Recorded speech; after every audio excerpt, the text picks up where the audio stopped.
Na tarehe 5 mwezi Machi mwaka 2024. Karibu katika taarifa zetu jana leo mpenzi mtazamaji.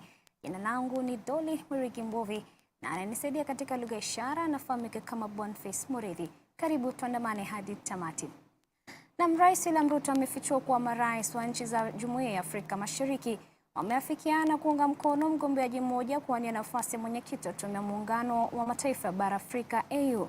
Kauli hii imetolewa katika kikao cha Bunge la Afrika Mashariki bungeni jijini Nairobi, ambapo Ruto amesisitiza kwa mkataba huo unaashiria umoja wa mshikamano baina ya mataifa ya Afrika Mashariki. Anajiri huku kiongozi upinzani Raila Odinga akiendelea kutafuta uungwaji mkono baada yake kutangaza azma ya kurithi nafasi ya mwenyekiti AU Muzafaki ambaye muhula wake unatamatika Januari mwaka 2025. Mwanahabari wetu Grace Hati na taarifa hiyo. Marais wa nchi za Jumuiya ya Afrika Mashariki wamekubaliana kuunga mkono mgombea mmoja kuwania nafasi ya mwenyekiti wa Tume ya Muungano wa Mataifa ya Bara Afrika AU. Haya ni kulingana na Rais William Ruto ambaye alikuwa akizungumza wakati akifungua rasmi kikao cha 3 cha Bunge la Afrika Mashariki katika majengo ya bunge jijini Nairobi. Uamuzi huo hata hivyo unajiri wakati ambapo viongozi mbalimbali wametangaza azma yao ya kuwania kiti hicho. Humu nchini, kinara wa upinzani Raila Odinga mnamo Februari tarehe 15 alielezea nia yake ya kumrithi bosi wa sasa wa AU Muzafaki ambaye muda wake unatarajiwa kukamilika Januari mwaka 2025. Wakati huo, waziri wa zamani wa masuala ya kigeni nchini Somalia, Fauzia Adam, pia tayari ametangaza nia yake ya kuwania nafasi hiyo. You're all aware the chair of the AU is coming up next year as the term of Muzafaki, our current chair, comes to an end. It is going to be the turn for East Africa to provide the chair of the Africa Union. We have sat down in the spirit of the East African community. We have consulted as heads of state from the East African community together, and we have agreed to sponsor one candidate as East Africans. Katika masuala mengine ya kimataifa, Rais Ruto ameibua wasiwasi kuhusu sera zilizopo za ulipaji deni kwa mataifa ya Afrika Mashariki, akisisitiza haja ya marekebisho ya dharura ili kupunguza mzigo wa madeni katika mataifa haya. Ruto amedokeza kuwa muda mfupi wa ukomavu wa deni ni chanzo kuu cha changamoto za kifedha zinazokumba mataifa mengi katika kanda hili. The kind of debt infrastructure that we have has very short grace period, has very short tenure, and therefore it becomes very difficult to undertake any meaningful development. Our position is that we should increase the grace period for money borrowed for development. Not 3 years, maybe 10 years. We should increase the tenure of debt for development resources. Not 15 years, but maybe between 40 and 50 years. Zaidi ya hayo, Rais Ruto amelalamikia ukosefu wa usawa kwa viwango vya mikopo vinavyowekwa kwa mataifa ya Afrika Mashariki, ambavyo amesema kuwa vinazuia uwezo wa mataifa haya kupata ufadhili wa kutosha ili kutekeleza miradi yao ya maendeleo. Rais sasa amelitaka Bunge la Afrika Mashariki kufanya uchambuzi wa kina wa fursa na mikakati ili kupiga jeki mipango ya kitaifa na kikanda inayolenga kukusanya rasilimali za ziada kwa ajili ya kuendeleza agenda ya ushirikiano wa kikanda. While others are accessing development resources at 1 or 2%, most African countries are accessing development resources in markets at between 10 and 15%. Explain to me, honorable members, if one set of countries are accessing development resources at 1-2% and another is accessing between 10 and 15%, is it realistically possible for us to grow at the same rate? This is the conversation we must have. Nikiripotia Dira, mie ni Grace Ahati. Shukran sana Grace Ahati kwa taarifa hiyo. Na muungano wa Azimio la Umoja One Kenya unasema kwamba ombi la kiongozi wao Raila Odinga kuwa mwenyekiti wa Umoja wa Afrika AU ni jambo la kujivunia kitaifa, huku akisema kuwa wanapomuunga mkono Raila Odinga pia wanaunga mkono haki ya Wakenya kuishi kwa kujivunia uchumi wao. Wakizungumza na wanahabari jijini Nairobi baada ya mkutano wa kilele wa viongozi wa Azimio, viongozi hao Raila Odinga, Kalonzo Musyoka, George Wajakoya, Eugene Wamalwa na Mwangi wa Iria wanasema kwa mzigo ushuru kwa Wakenya haufai. Muungano huo hata hivyo unasema kuwa unasalia kupinga ushuru wa nyumba za bei nafuu, huku pia wakilalamikia wanachosema ni njama ya baadhi ya viongozi wa Kenya Kwanza kupinga ripoti ya pande mbili almaarufu NADCO report ambayo iko mbele ya bunge. We remain opposed to the 16% tax on petroleum products.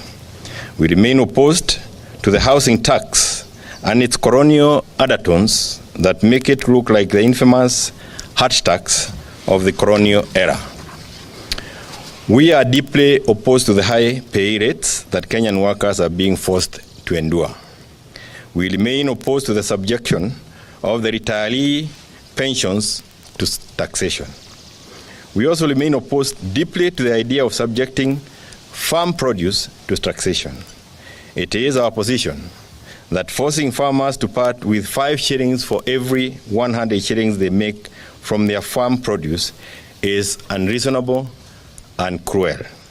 We encourage our farmers to resist this tax with all their might. I'll be going to not just Rwanda, I'll be going to many other African countries and just watch this space. I need to talk to many leaders across the continent. Because you know that a candidate to be successful must get two-thirds physically, first round or second round. If you don't get 2/3, then you're not elected. So I have to dialogue with virtually all leadership of the continent. Na waziri wa usalama wa ndani Profesa Kithure Kindiki amezindua kaunti ndogo ya Shanta Bank katika kaunti ya Garissa kwa jitihada za kuleta huduma muhimu karibu na wakazi. Kadhalika ofisi mpya naibu kamishna wa kaunti hiyo imezinduliwa eneo hilo ili kushughulikia masuala ya utovu wa usalama. Kitendego na maelezo zaidi. Shanta Bank Sub-County. Waziri wa usalama wa ndani Profesa Kithure Kindiki ametangaza rasmi uzinduzi wa kaunti ndogo ya Shanta Abak huko Garissa, maafisa wapya wakitumwa kushughulikia changamoto za ukosefu wa usalama, na serikali ina mipango ya kupeleka wafanyikazi zaidi ili kushughulikia masuala ya afya na elimu katika eneo hilo. Waziri huyo aliahidi kuyapea kipaumbele masuala yaliyowasilishwa na viongozi wa eneo hilo, akitaja kuwa serikali iko tayari kushughulikia masuala yote ya kazi, ikiwemo kuzinduliwa kwa kituo cha huduma za naibu kamishna wa kaunti, ambapo Kennedy Luenyi ameanza kazi kama DCC wa kwanza katika eneo hilo jipya. Tutaleta maafisa wengine kadhaa katika ofisi hizi ili sub-county ya Shantabak ikamilike. Vile vile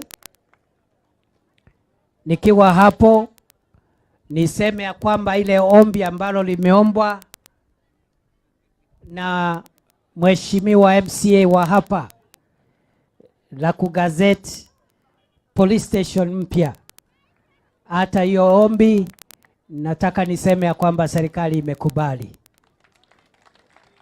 Na hii ni kumaanisha ya kwamba serikali hii inazingatia matakwa ya wananchi na inafanya kazi na viongozi waliochaguliwa, haijalishi walichaguliwa na chama gani, kwa sababu serikali ya Kenya ni serikali moja na ni serikali ya kila mwananchi. Kindiki alifichua uwekezaji unaolenga kukabiliana na ujambazi eneo hilo, ikiwa ni pamoja na matumizi ya teknolojia na silaha za kisasa. The government has invested heavily in the fight against terror, and increasingly we are using modern weapons, we are using new technologies, and we are using intelligence as the basis of the kinetic operations that we carry out. For us to succeed, the security forces must work closely with the local people. We are also requesting the support of political leaders to work together with us so that we can secure Garissa, secure northern Kenya, and turn around the story of this region. Convert this story to an area of success, progress, and triumph over terror and violence. Awali Kindiki alikuwa amekiri kwamba bajeti finyu unazuia utendakazi wa wakati mmoja wa kaunti zote ndogo, lakini akahakikisha kuwa afisi yake inasalia kujitolea kufanikisha hilo. Kuna maofisa wengine ambao tutaleta hapa kama vile viongozi wenu wamesema. Tunataka kuleta afisa mkuu wa kuandikisha vitambulisho. Vile vile tutaleta afisa mkuu wa wilaya hii mpya ambaye atashughulikia kuandikisha watoto wanaozaliwa na vile vile vifo vya watu wetu ambao wanatuacha. Vile vile tutaleta hapa kamanda mpya wa polisi. Tutaleta vile vile hapa mkuu ambaye ni mkuu wa taasisi ya kuajiri walimu. Tutaleta hapa vile vile director wa elimu wa sub-county. Tutaleta maafisa wengine kadhaa katika ofisi hizi ili sub-county ya Shantabak ikamilike. Kufunguliwa kwa Shantabak kama eneo bunge, wakazi wa Garissa sasa wana maeneo bunge 7 yakiwa Ijara, Dadaab, Lagdera, Garissa Township, Fafi, Mbalambala na sasa Shantabak. Nikiripotia Dira ya Hope TV, langu jina ni Kate Andiego. Na Rais William Ruto amefungua mkutano wa bunge la Afrika Mashariki Yala jijini Nairobi. Bunge hilo linatarajiwa kufanya vikao vyake Nairobi kwa majuma matatu hadi Machi tarehe 20, ambapo ripoti za kamati mbalimbali za bunge hilo zitajadiliwa na wabunge wa bunge hilo ambao ni raia wa mataifa Afrika Mashariki. Katika ujumbe wake, Ruto ametilia mkazo swala la kuimarisha mahusiano ya kibiashara na umoja wa bunge wa Yala kama njia mojawapo kufanya Afrika Mashariki kung'aa katika sekta zote. Nela Sanjiru na taarifa hiyo. Bunge la Afrika Mashariki la Yala ambalo lina wanachama 63 kutoka mataifa 5 limeanza rasmi vikao vyake vitakavyofanyika kwa majuma matatu hadi tarehe 20 mwezi huu wa Machi. Rais William Ruto ambaye amefungua rasmi mkutano wa bunge hilo ametilia mkazo swala la umoja wa bunge hao kuimarisha mahusiano ya kibiashara kwa manufaa ya wananchi kutoka mataifa ya Afrika Mashariki. Our customs union is on the move, with this assembly creating legislative frameworks to establish a common external tariff, uniform customs rules and procedures, and common rules of origin. And I want to congratulate members here for being patriotic to EAC and making sure these instruments are in place. These frameworks also provide for the elimination of non-tariff barriers and the implementation of a single customs territory, one-stop border posts, as well as the facilitation of the development of regional and national trade information portals. Ameongeza kuwa kwa sasa wamesaini mkataba wa kibiashara na COMESA pamoja na EAC kwa lengo la kufanya maendeleo katika Jumuiya ya Afrika Mashariki. The Assembly has provided the framework to conclude the COMESA EAC SADC tripartite free trade area agreement. The signing of the agreement establishes the African Continental Free Trade Area also, and the adoption of the EAC e-commerce strategy. As you are aware, the bringing together of the tripartite agreement will bring 27 countries into one common market with a GDP of approximately $750 billion. That will make it possible for East Africa, parts of North Africa, and the whole of South Africa to trade together and to eliminate trade barriers that consistently stand in the way in our quest to enhance and expand business, trade, enterprise in our region. Kwenye ufunguzi huo katika majengo ya bunge jijini Nairobi, rais ameahidi katika siku zijazo wananchi kutoka mataifa ya Afrika Mashariki watahitajika tu kuwa na kitambulisho ili kuingia mataifa mengine, kinyume na sasa ambapo stakabadhi za usafiri zinahitajika. The EAC e-passport is now internationally recognized, while several member states now permit citizens to travel using the national identity cards. Visa fees for cross-border movements have mostly been eliminated, and cross-border communities now enjoy free movement. Students can enroll and transfer with greater ease. The regional institutions now implement mutual recognition agreements for various professional qualifications. Kwa upande wake, spika wa bunge la Iyala Josephine Takirutimana ametoa changamoto kwa mataifa ya Afrika Mashariki kutozembea kimaendeleo ili kufanikisha miradi wanayopania kuwafikia ifikapo mwaka 2031 kama vile kuimarisha teknolojia. As a member of the summit is that reconsider. We are aware that there is a sustainable funding mechanism that has been proposed. But still, when you analyze it very well, it is just looking at how to generate the 7.3 million to go to East Africa, but not to increase. So we are requesting that you reconsider this position to increase funding to the community, such that you are able to be facilitated, the organs and institutions are able to be facilitated well, to promote the integration agenda. Your Excellency. Vikao hivyo vitatoa nafasi ya kujadili ripoti za kamati mbalimbali za bunge la Iyala. Nikiripotia Dira ya Hope TV, langu jina ni Nelias Wanjiru. Namna katika taarifa ya tanzia ni kwamba watu wawili, rubani na mwanafunzi wake, wameaga dunia baada ya ndege mbili kugongana katika hifadhi ya kitaifa ya Nairobi, huku wengine takriban 44 wakinusurika katika ajali hiyo hii leo Jumanne asubuhi. Tukio hilo lilihusisha ndege aina ya Dash 8 ya kampuni ya Safari Link iliyokuwa ikielekea Diani ikiwa na abiria 44 na wafanyikazi wa ndege aina ya Cessna. Shirika la ndege la Safari Link lilithibitisha kisa hicho na kusema kuwa abiria wote na wafanyikazi waliokuwa kwenye ndege yao hawakujeruhiwa. Kulingana na polisi, ndege ya Cessna na kampuni ya 99 Flying School ambayo ilikuwa na watu wawili ilikuwa kwenye mafunzo ya urubani wakati tukio hilo lilipotokea. Ndege hiyo aina Cessna ilianguka katika hifadhi ya wanyamapori Nairobi, huku Dash 8 ikifanikiwa kutoa katika uwanja wa ndege wa Wilson.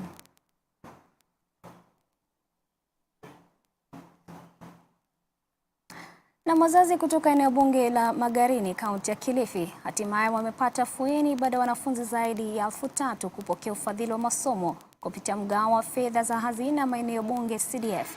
Ufadhili huo wa kiwango cha shilingi milioni 18 ni chanzo cha matumaini kwa wanafunzi kuendelea na masomo yao, huku hali ya uchumi ikiwakosesha usingizi wazazi wengi. Hata hivyo, wameomba serikali kuongeza kiwango cha mgao huu ili wanafunzi waweze kufanikisha ndoto zao. Kulingana na Harrison Garama, mbunge wa Magarini, ameelezea kuwa fedha za basari hazishughulikia elimu tu bali pia inajumuisha madarasa, maabara na kadhalika. Takriban milioni 18 naenda kufaidi wanafunzi sio chini ya 3,000. Huo mgao umeongezwa kutoka ile milioni 25 mpaka saa hii tumefikia milioni 68. Kwa hivyo mgao umeongezeka. Taratibu za ukusanyaji wa ushuru ni mipangilio ya serikali, nayo ina wakati wake. Kwa hivyo si swala la kucheleweshwa, hakuna hela zinazocheleweshwa. CDF is just to complement what the national government is doing. Issues of security, issues of education, yeah? And of late, at least we have issues of environment, or rather climate change. Pia imeguzia sana. In the current government, we call it Kenya Kwanza government, and they had 5 pillars, and I'm happy to have seen the same pillars being reflected in this. Kwa hivyo, we are also, as we implement here, we are supporting the national government implement its agenda. Kwa sababu ukiona wale wamejaa wengi ni wale beneficiaries na wamesaidika, na nashukuru vile ana support agenda ya serikali. Tunashukuru sana kwa sababu mtoto wetu anaendelea kusoma vizuri, na kwa hakika hakuna jambo zuri kama kumpatia kijana elimu, maana elimu ndio funguo wa maisha ya wanadamu siku hizi. Elimu ni urithi wa mtoto tunampa. Afadhali shamba unaweza uza ukala ukamaliza kabla Mungu haja kupumzisha.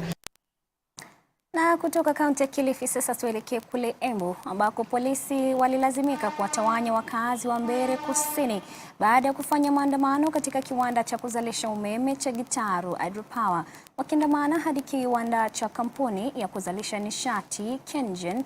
Zaidi ya waandamanaji 300 walidai fidia ekari 4,500 za ardhi waliolazimishiwa kutoa na serikali mwaka 1974 ili bwawa na mtambo huo uendelezwe.